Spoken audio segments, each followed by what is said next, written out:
What if there was nothing wrong with you?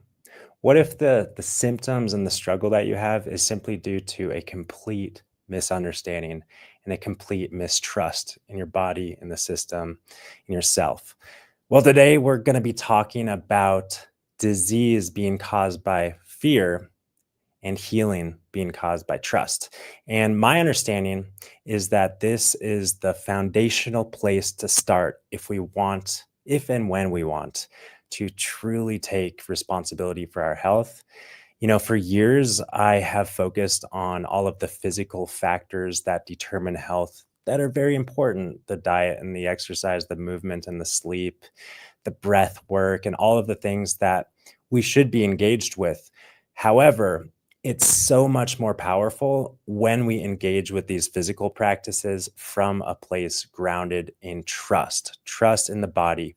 And as we talked about in prior episodes, specifically last week episode 400, which was about medicine being a psyop, a psychological operation. We are living in this society, in this world where we're bombarded with fear-based narratives. That's especially true within the medical system. It's fear-based medicine, to say the least. And that's not to say that people are, intentionally doing harm or anything like that. The system, of course, is just broken. So today we're going to be talking about how, and hopefully helping you to deeply understand. And I actually am, rather than using the term understand, I'm leaning into the term understand, because understanding is something that we get conceptually. And of course, that's kind of where things start. But my invitation is to support you in understanding, embodying the understanding, so that you can really start to live from that place of deep inner stance.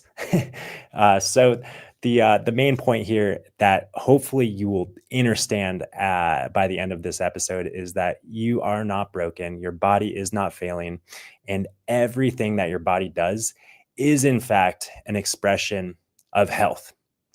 And when we look at our body in this way and reframe everything that's taking place in our body and our lives in this sort of way, we create positive momentum in a healing direction.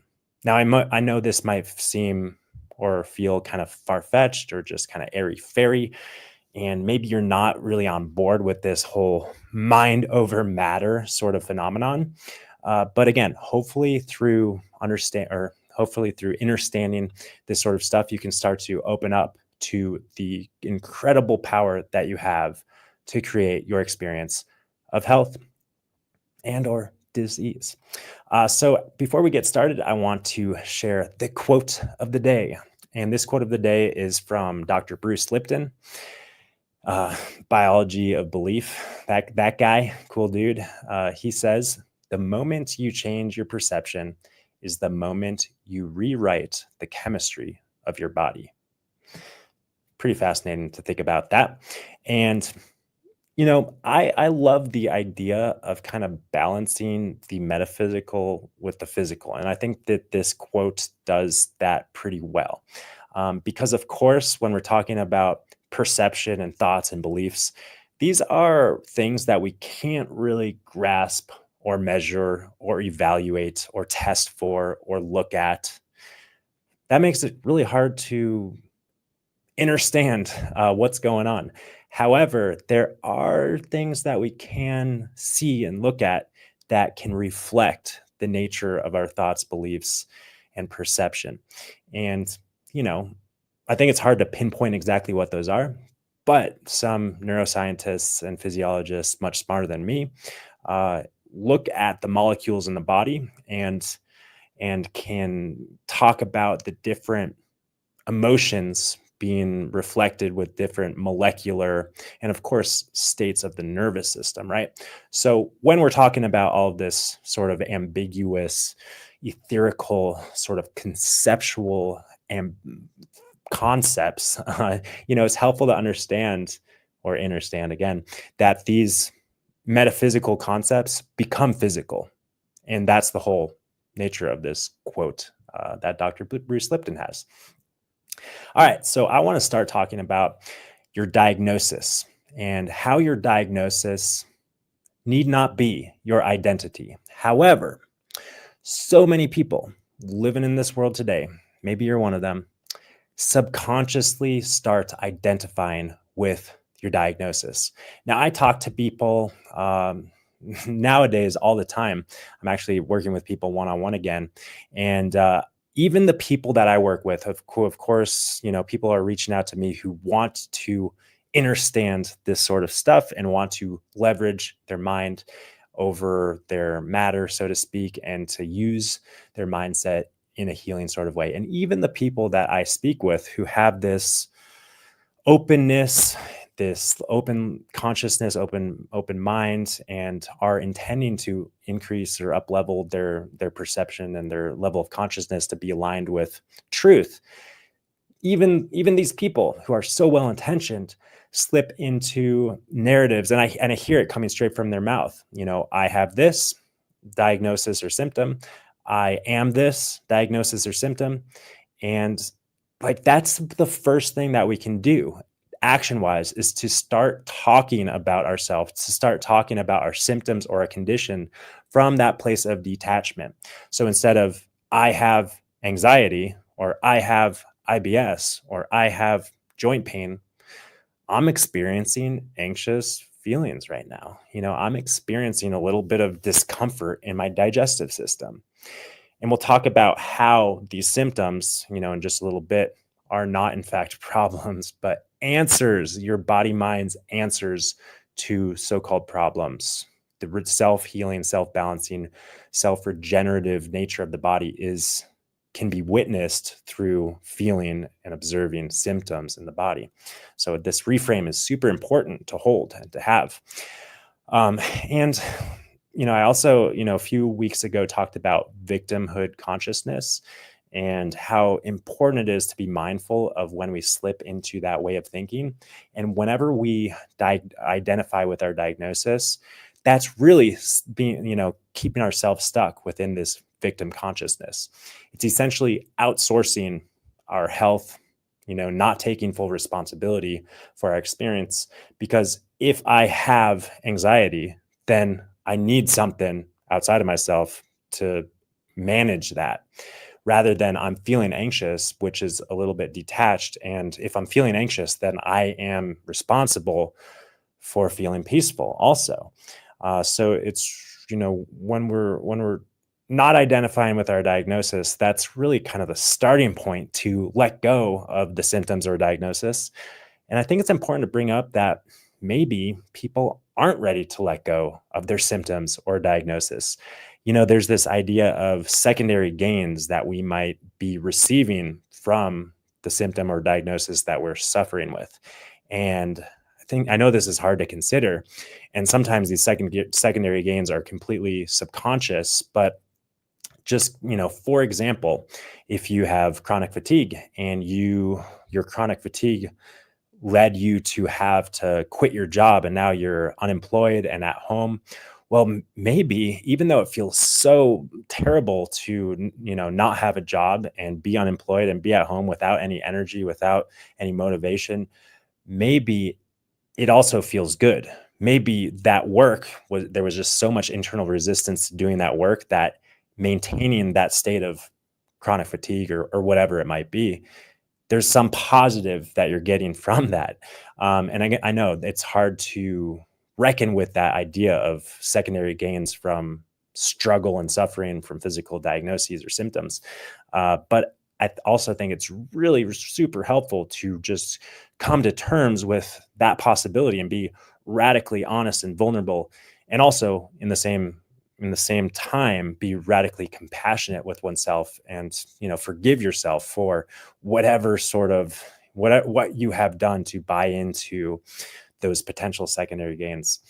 That's a little bit off topic, but the point here is to really disidentify if you do find yourself identifying with your diagnosis, because really what your identification with your diagnosis is doing is activating more symptoms, activating more suffering, keeping you stuck within the program that is manifesting disease, symptoms, etc. And this is through the phenomenon of the nocebo effect. And I know I've introduced this before. I'm kind of stepping into this slowly because the nocebo effect is a huge thing that is worth, an entire episode or more to completely unpack and understand. But in essence, for those of you who are unfamiliar, the nocebo effect is essentially when we experience something, symptoms or diagnosis, or even measurable test values, or lab tests, or I believe there's even research showing us how the nocebo effect can play into imaging and stuff like that. And essentially, we create an illness and symptoms through our belief and thinking. And whenever we go to the doctor, whenever the doctor runs lab tests and, again, wearing that white coat and reviews your labs with you, and, oh, yeah, you've got, high blood sugar, and you've got an elevated hemoglobin A1C, you've got prediabetes. Again, that sort of language, totally common. And then you say, oh, I've got prediabetes. My blood sugar is elevated. And then you're so much more likely to continue living with elevated blood sugar. There's so many mechanisms by which this blood sugar example can take place. Stress and thinking can totally, in and of itself, raise our blood sugar. But the examples of nocebo are really endless, and a lot of the research is done around the side effects with drugs, because of course, when you are prescribed something, it's pretty common to at least look at the back of the pill bottle or the back of the box, or of course the classic example of like those commercials rattling off this drug may induce nausea, vomiting, sudden death, whatever. The list goes on and on. And whenever we're introducing the idea of what could happen, that's kind of planting the seed of what will happen. And I know that so anyways, there's tons of really interesting and fascinating information that I look forward to unpacking and diving into greater detail around the nocebo effect. But the point being, whenever we are in that relationship where we are reviewing tests or reviewing test results, or potentially receiving some sort of diagnosis, whether it's an acute diagnosis or a more chronic diagnosis, we need to consider the effects of those words, and ideally be in a really grounded and empowered place, so that those words can kind of wash through you and you can be totally detached from that. And I always like to consider the visual of, you are not receiving that diagnosis, but you're with yourself, or maybe you are your parent and you're taking your child to the doctor to receive the diagnosis. So there's that level of detachment from what's going on. So then we can kind of look at things a little bit more objectively, with a little bit more distance and separation and groundedness, rather than being totally wrapped up with that experience that can be really sticky and difficult. So the diagnosis is such a difficult thing, and it's so hard to navigate that. And oftentimes, again, in that situation of the medical model, there's inherently fear and outsourcing of belief and responsibility, and it's really the perfect storm, the perfect ingredients to manifest the nocebo effect, and to therefore kind of create this locked in effect of our physiology kind of adapting to our belief and expectations built around this fear-based model. And the point, again, is to just raise our level of awareness to what's actually happening, and leading into what we'll be talking about next, supporting us in trusting our body. And really what that means, if we're trusting our body, we're loosening up on the trust that we have entrusted within the medical system. So you want to trust yourself and your body more than you trust the system and your doctor. You don't want to outsource your trust.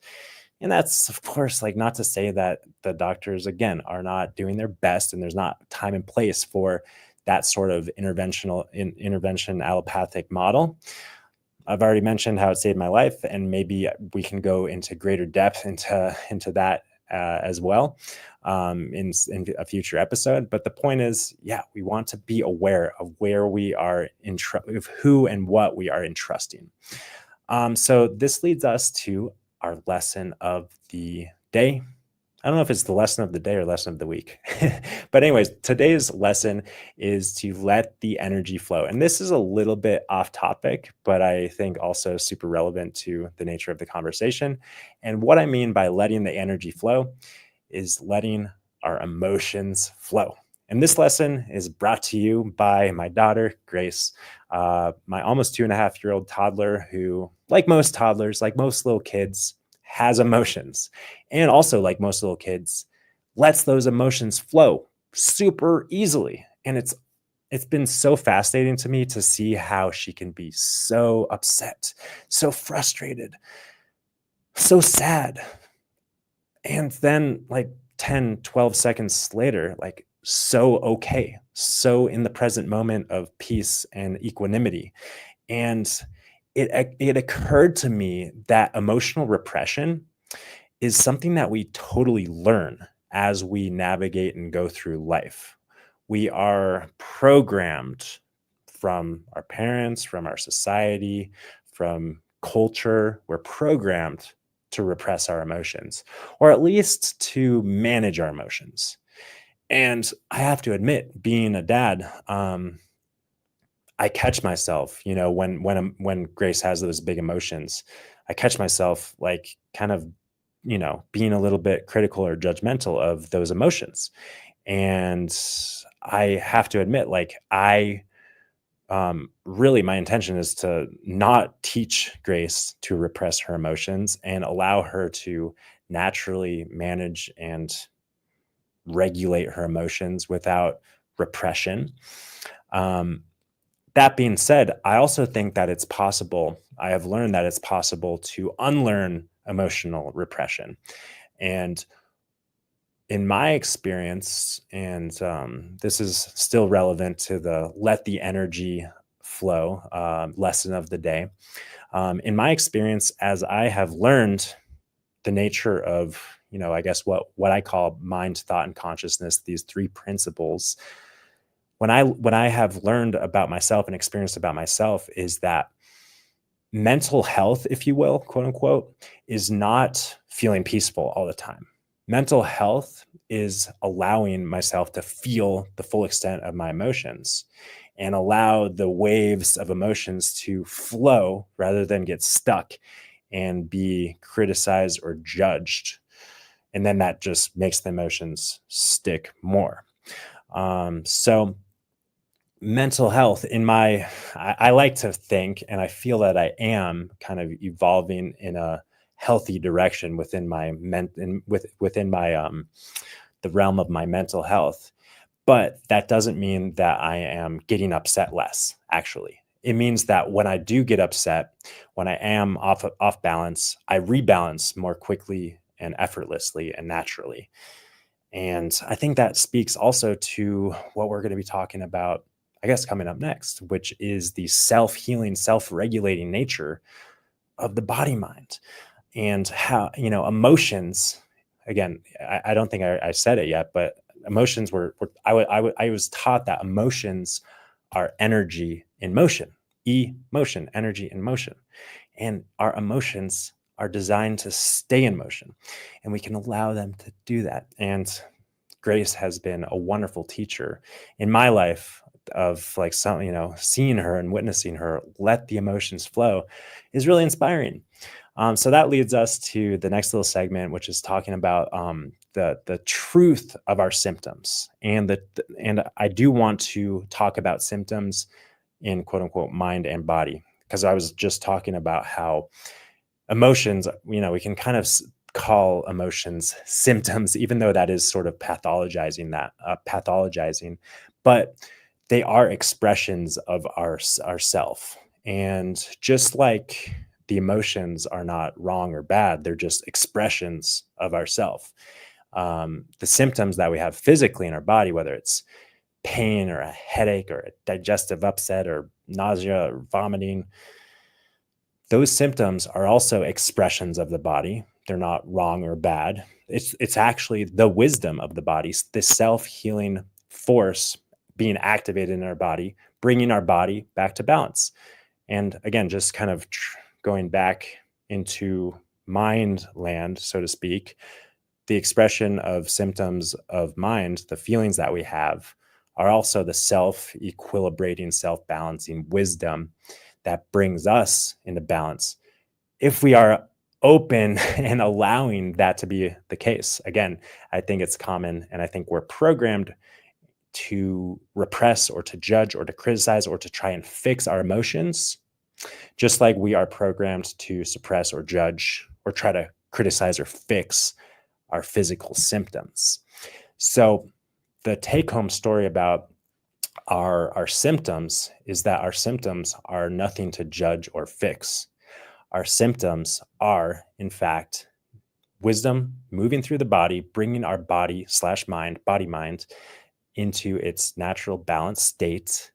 And our responsibility is to essentially get out of the way and support the expression of those symptoms rather than the suppression of the symptoms that we're taught to do. We're taught to fear our symptoms. We're taught to, take a Tylenol or an Advil when we have a headache.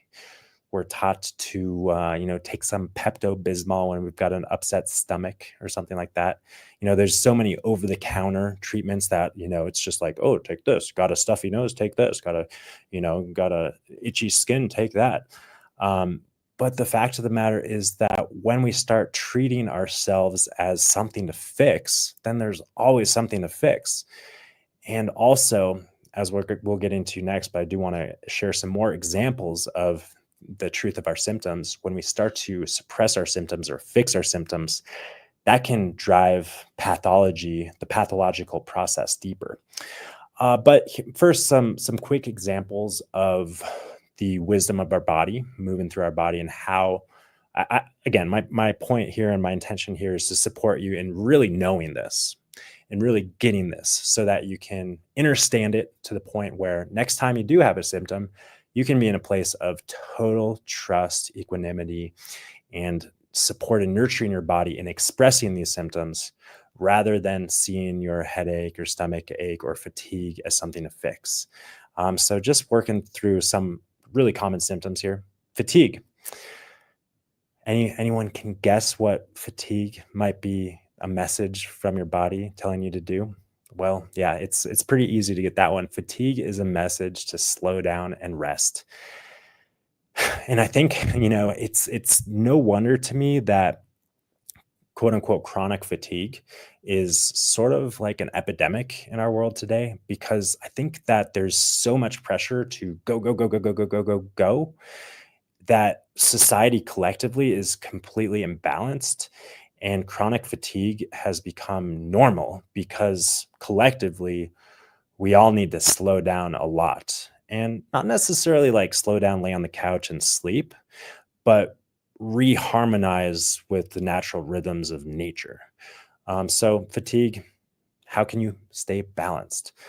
Pain, generally speaking, pain, a need for attention, and a need for a little bit of nurturance, skin eruptions, whether it's, acne or a rash of some sort, that's oftentimes a sign of detoxification. And again, a lot of people just like slather, steroids or something on their skin and can suppress that natural expression process that can lead to more harm than good. A fever is, of course, one sign of the activation of the, so-called immune system or detoxification pathways, to raise the body temperature that can help to clear toxins and whatnot more effectively. And inflammation in general, there's so much talk about anti-inflammatory this, anti-inflammatory that. But inflammation is the body's healing response. Now, of course, chronic inflammation is kind of a whole nother story.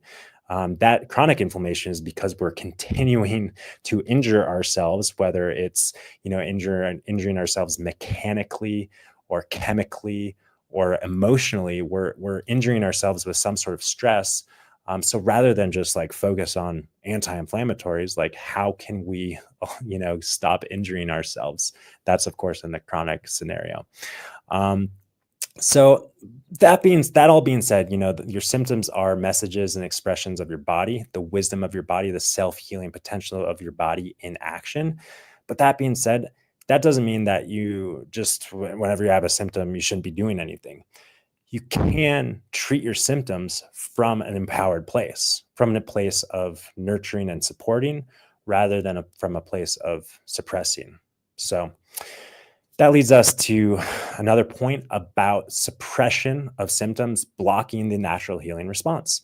And in naturopathic medicine, the first principle of naturopathic medicine is a Latin term called vis medicatrix naturae. Any of my naturopathic doctor friends who might be listening know that one, vis medicatrix naturae. And what that translates to is essentially the healing power of nature. And the point being that our bodies are connected with this healing force that's always moving towards balance, towards recalibration, homeostasis, regeneration. The healing power of nature is always active in all living things. So whenever we treat ourselves with something that is, managing our symptoms, what that's doing is and essentially telling our body is like, stop healing, stop healing. Now, of course, there's times to manage symptoms when symptoms get out of control and we need to if there's a house burning down, we should put out the fire for sure. And we need to, especially pay close to consideration when symptoms get like really intense and out of control and are life threatening. But that being said, we also need to focus on supporting the vis in doing its job. And side note, you might recognize vis. That's the name of my brand, Vis Foods, which of course our product is Green Force. And the intention of the brand is to align with nature and support your vis in being fully actualized. So I do like to talk about, suppression, also within the holistic mind-body paradigm as well. And my understanding of the mind-body syndrome is really through the lens of TMS and the work of Dr. John Sarno predominantly. And of course, for those of you who don't know what TMS is, tension myositis syndrome and the mind-body syndrome, essentially the philosophy here is that our experience of physical pain or symptoms is the manifestation of emotional repression. And sometimes like on the TMS mind body level, if we treat things physically as well, for example, back pain, and you treat back pain with some, a steroid injection or even, a chiropractic adjustment, if you're treating the symptoms of the pain without acknowledging where the pain is coming from, then what tends to happen is either the back pain comes back or some other symptom somewhere else in the body manifests. And this is known as the symptom imperative. So whenever we're trying to suppress things, really our body is trying to express. So we need to get curious about what's going on, what's trying to express. And sometimes that expression, in fact, in my experience, most of the time that expression is more on the deeper subconscious mental emotional level. And we got to get curious about that as well. So the whole moral of the story here is that there's nothing wrong with you. Again, hopefully you're starting to understand that fact that there is nothing wrong with you, that your body mind is just moving to balance, and your job is to sit back, enjoy the ride, and support the process by being aware of it, by nurturing yourself multidimensionally, holistically, nutritionally, as well as emotionally, and not judge yourself, not be so fast to fix yourself either. We live in this fix-it mentality where we want quick fixes as quickly as possible. And I think that that's doing so much more harm than good. We also oftentimes have so much to learn from these symptoms, because these symptoms are not just messages from our body mind, but maybe they're messages from our soul realm, pointing us in some direction where we can live into and, be more aligned in our life.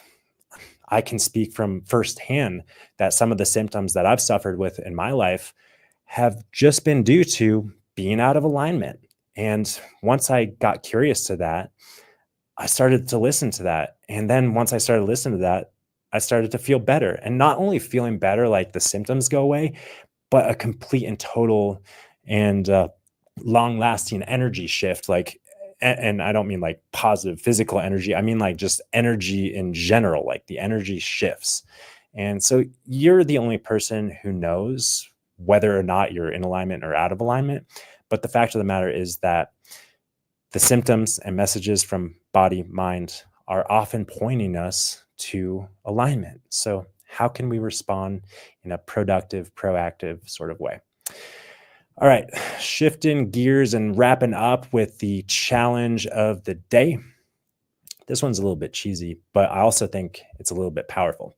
And this one is about mirroring truth. And for those of you who have not delved into experimenting with affirmation practices, it can feel a little weird, looking at your eye in the mirror and telling yourself something that you may or may not fully believe.